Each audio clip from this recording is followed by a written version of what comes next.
I stared at my laptop at the dining room table while my wife prepared for a girls' weekend with Bonnie. But I wasn't thinking about that. Kristen came out of our bedroom like a catwalk model. Her hair, cosmetics, jewelry, and outfit were flawless. She dragged a big luggage. "Quite a lot of clothes for an overnight with Bonnie," I said. "What kind of females are we?" she joked.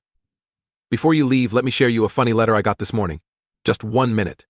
She checked her pricey watch. "I have a minute. Bonnie expects me to take her up promptly at 10. I turned my laptop around to show her the email that led me to a cheating wife website. It suggested searching for cheating wife 131. I clicked the link and checked the box saying I was above 18. A menu showed when I clicked the yes box X. Kristen tapped her shoe impatiently while I scrolled to Dasha 131, an unfaithful wife profile on the cover. The name Kristen Stanton was an inch tall in thick black letters. A brief biography follows. Kristen, 30, Gemini, lives in a magnificent mile condo in Chicago. Kristen is married for 8 years but has no kids. She exercises with a personal trainer 3 times a week.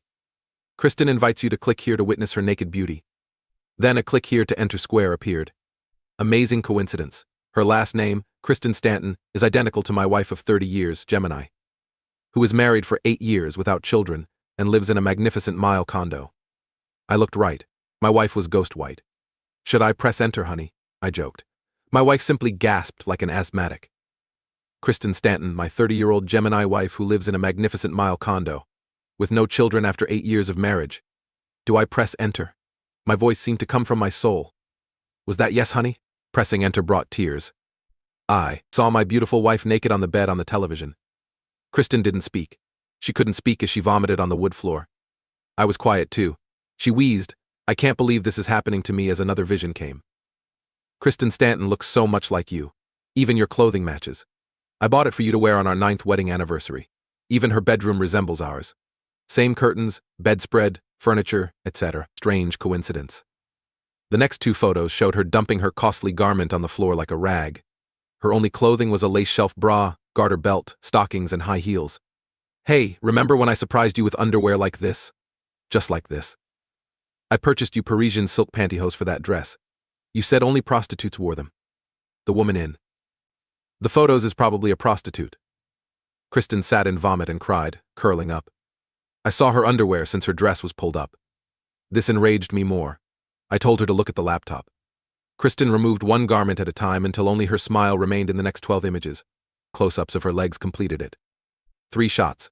Kristen Stanton called me a pervert for trying to take a picture of her in her underwear, so her husband is lucky. "Hi honey, come up. This human garbage has 54 more photos." Kristen gasped and hugged her chest. Wheezing was chilling. A minute passed before she stammered. "Let me clarify. Stop talking. Everything is explained by your portfolio whore wife." Another image of my naked wife appeared. "Always trusted you. This is how you compensate me for doing everything a man can to make his girlfriend happy." "Slut wife, who do you sleep with?" I demanded. She coughed again to gather her breath. Bile oozed from her mouth corners. "The son of a bitch who shattered our marriage is whose name?" My voice shook with wrath. "Jim," she replied. "You let that son of a bitch fuck you in our married bed." "James Bowman." I fist-pounded the table. Kristen shrieked, drowning out her orgasmic moan on video. She no longer resembled the attractive television character. She looked like a corpse on Halloween with untidy hair, smudged makeup, and bloodshot eyes. A silk designer outfit was damaged. "Remember our prenup says cheating gets you nothing. You're receiving nothing for cheating, you cheating whore. Leave my condo." Kristen ran and grabbed my ankles. "I promise this never happened. I've never met him." I stopped her babbling today. "Someone provided me photographs of your whore wife just in time to stop you from meeting him today. Without that, you'd be sleeping with him. Honestly admit it. You say you've never met him. How foolish am I? You probably consider me a fool. If you never met him, where did you get those pictures?" I ranted, spewing saliva. "Glad I emailed him. You say? You want me to think you sent images like that to a stranger? It's unbelievable." "I did," she mumbled. "Then respond. How did he snap your naked photo at our house if you've never met him?" "In our bed," growled, "if you've never met him. Bonnie used my camera. Bonnie, our maid of honor and excellent friend, offered to sleep with me if I got her husband a job, and I screwed her.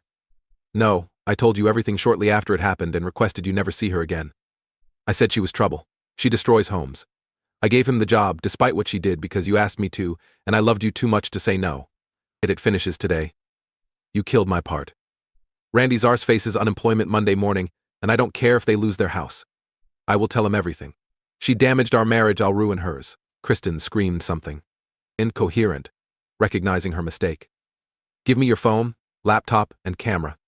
Your passwords are unknown to me because I've never checked you. Write them down so I can confirm your statement. You'll be fired and your photographs sent to everyone if I uncover anything that suggests you slept with him or anybody else but me. Your parents, family, friends, anyone I can locate an email for. I'll detest you until you're gone. Her phone beeped with a text message. I read loudly. When did you check into room 488? Not Bonnie, I think. Shook her head negatively. Which hotel did the bastard stay at? Kristen paused. You have one tiny chance to save this marriage. That is, if you stop lying and confess. If not, my lawyer Palmer's house is next. But don't speak again. You stink, clean up and shower. If you use enough soap, shampoo, and hot water, I might not be horrified by you. Stay in bed and contemplate your damage to our marriage thereafter. If I want to talk, I'll call. Kristen, leave. My laptop showed my wife's nude photos while I sat at the dining room table. My wife left the house in old pants and a big jumper, for now. She wore laceless tennis shoes. If you push me out, this is all I could find before we married. Her voice cracked and she stared at the floor. She looked pitiful. Her swollen red eyes looked diabolical on her pallid skin without makeup. Thank you. That's your first wise move today. Take a seat. I checked your camera and website photos and they match. At least 2 of them had Bonnie's reflection in the mirror, so I trust you. She stared at me briefly. I have good and bad news. You often mock my workers, so I called them. When I informed them what you'd done, they responded, Boss, what can we do? Today I realized they loathed your patronizing attitude toward them. They seized the chance to avenge. I imagine they like your photos now. Kristen cried again. If you don't care who knows you're a slut, I care about my community reputation. They indicated the site would close soon. Do you believe? More than 250,000 people saw you naked. The largest issue is webmasters who steal photographs from other sites to use on their own. They mentioned your most popular photo is on over 100 sites. I accepted it as your name and address are not published. Their talents have more pressing uses. Suddenly my computer screen went dark. Kristen said thanks. I received your emails and no Bonnie was behind your affair. She convinced you to visit this infidelity website for spouses. Kirsten shook her head yes. I'm so deceived by what you wrote to that predator about me and our marriage. I had no idea you loathed. Crying stopped me from finishing my sentence. Kristen felt numb. She opened her mouth but said nothing. I muttered. I thought you loved me, with my face in my hands. Kristen wept and knelt on my lap, saying I love you. I love you above all else. I can't picture life without you. I said I read everything you wrote, lifting her face. She had an expression I had only seen when I told my mom my dad had died in a vehicle accident. Her body remained. But everything that defined her was gone. Her phone beeped for another text after we sat there for a time. Bonnie sent it. Having fun? I showed Kristen. She didn't reply. I got up and tossed the phone at the wall hard. Plastic and glass shattered in the room. Sitting down, I pulled out a chair for Kristen. I wanted her to stop touching me. The guys hacked that cunt's computer and found many photographs of her having sex without her husband. She may have had 3 affairs in the last 2 years with guys she met on an unfaithful wife site. Her actions against us should have been punished. Every family and work email address received those photos of her. Will her husband show up on Monday so I can fire him? The boys destroyed her computer as more than a doorstop in case she stored naked images of you. I paused, typing. I told the boys to destroy her phone too. Retribution didn't please me.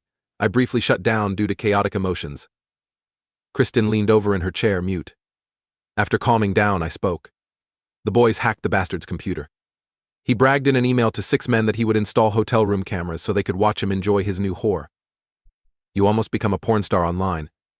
Karen coughed again, but she had nothing in her stomach to vomit. Getting better, he boasted, about lying about getting a vasectomy. He forgot to mention his new herpes sore. He planned to infect you with an incurable sexual disease and get you pregnant this weekend. A prince among men, I cynically stated. Karen started falling off the chair, so I grabbed her up. She looked tired and breathed shallowly. I carried her to the couch and laid her. Cold water on her face woke her up. I helped her sit up and drink from a glass. Let me die, I'm too foolish to live. It took everything I had not to hug her and tell her everything would be okay. Instead, I continued. The men sent worm-infected emails to your audience's machines. They will never look at those boxes again. I said the bastard's earth should be burned. They found sex photos on his computer with 3 more ladies. They looked like rotten old whores, but he didn't care. No wonder he worked so hard to make you care about our marriage vows.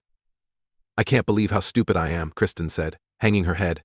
Sorry to disappoint you, but this world-traveling businessman is an assistant manager of a hardware store in a small Wisconsin town. Would you believe he's a school board member and church deacon? Kristen grumbled again. Unfortunately, his church has a membership list like the PTA. They emailed everyone a PowerPoint presentation with a country song about an unfaithful husband for fun. Many Wisconsinites' eyes popped out. They fried his computer and phone to erase his photos of you.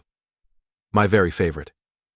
This is crazy genius. The guys hacked the credit card company's computers to claim that all of the bastard's cards, including the one he used to book your love nest, were stolen. I don't want to know what they did, but he has multiple identity theft warrants.